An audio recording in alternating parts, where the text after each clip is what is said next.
I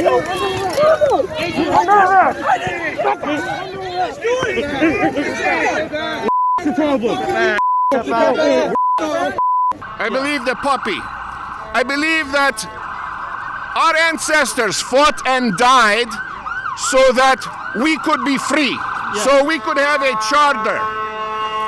Well, not a lot of freedom going on here, is there? These men are urinating and defecating on the cenotaphs of every dead soldier across Canada. Well, folks, I tried, as you can see, I tried asking those police officers there. They said the public square is closed. They have moved the protest from the square, from the sidewalk, across the street to the western section of the western side of Yonge Street, and now they're continuing to come in.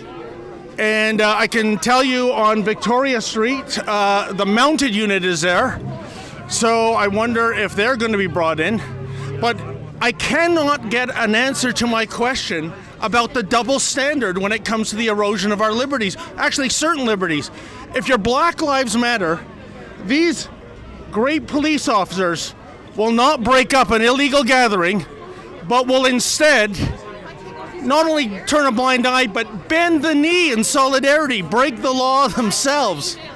If you're Afro-Indigenous rising, as we've chronicled at Nathan Phillips Square, you can get away with 3 weeks of trespassing, and they turn a blind eye until they shoo them off to Dufferin Grove Park, where they spend more weeks of illegally trespassing. But if you're an anti-lockdown protester, well, folks, it's a different standard.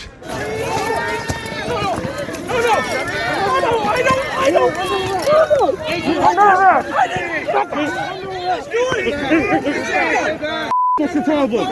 What's the problem? Fuck you. Here we go again. It's your turn. More overreach by the police. Bootlicking. What's the problem? Bootlicking piece of shit. This is our bootlicking police act. Step out. Step out. Step back. You're hurting him. You're hurting him. You stupid piece of shit. Yeah. Yes, sir. How you doing there? Okay. Stay back. He called me over, sir. Yeah, but we're dealing with an officer? You're dealing with him? Oh, you're giving him a ticket? Yes. How come the protesters at Black Lives Matter weren't given a ticket, but you guys bent the knee with them? Can you answer me that, sir?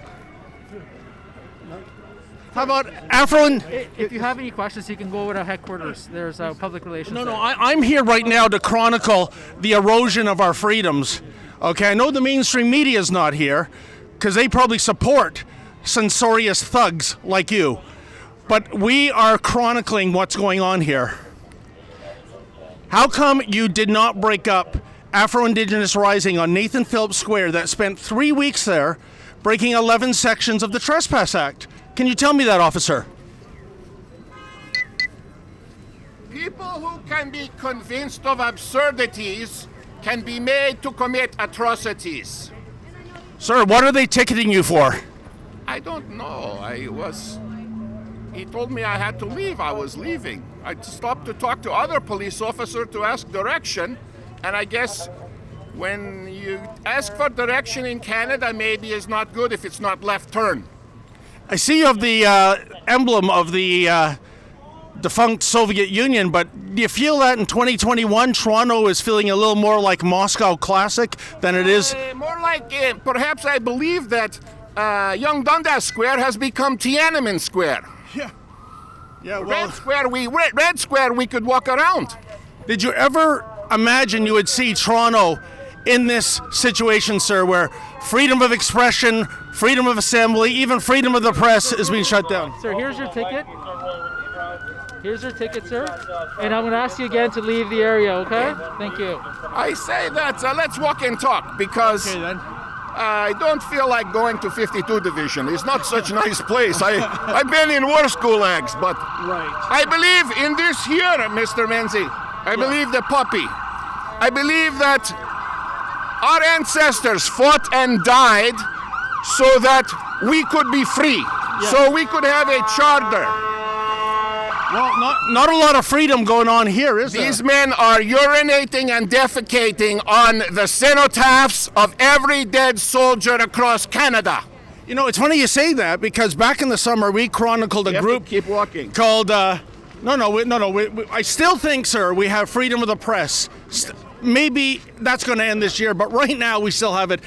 You said urinating and defecating, and we chronicled a group called Afro-Indigenous Rising that took over Nathan Phillips Square for 3 entire weeks, breaking 11 sections of the Trespass Act, urinating and defecating there, and much worse, I might add. And these constables did nothing until they just shooed them away to Dufferin Grove Park, where they took over that park. Why the double standard? Or is this a matter of this Wuhan virus is so super intelligent, it likes, I guess, so-called racial injustice protests, but it takes a dim view of anti-lockdown protests. Is that what we're seeing here? I think we are seeing provocateuring and compromise. Compromise of moral fortitude at the hands of the police who are enforcing it, and financial compromise by our national and municipal and provincial leaders who are enabling it. What's your name, sir? Victor Mashiganov. Okay, Victor, I see you got a ticket. You might know that we have a portal called fightthefines.com. I don't know what that ticket's for. You haven't read it yourself yet. No. But if you need legal representation, because no one else is doing it, the Canadian Civil Liberties Association is sitting this out, we will represent you with a top criminal lawyer and crowdfund your legal fees. What do you think about that? I think that is very generous of you and Mr. Ezra, and I thank all involved. Are you sick and tired of being told by governments and bureaucrats to keep your business closed? Well, if so, please reach out to us at iwillopen.com. That's iwillopen.com. Tell us your story, and I'll make sure the whole world knows about it.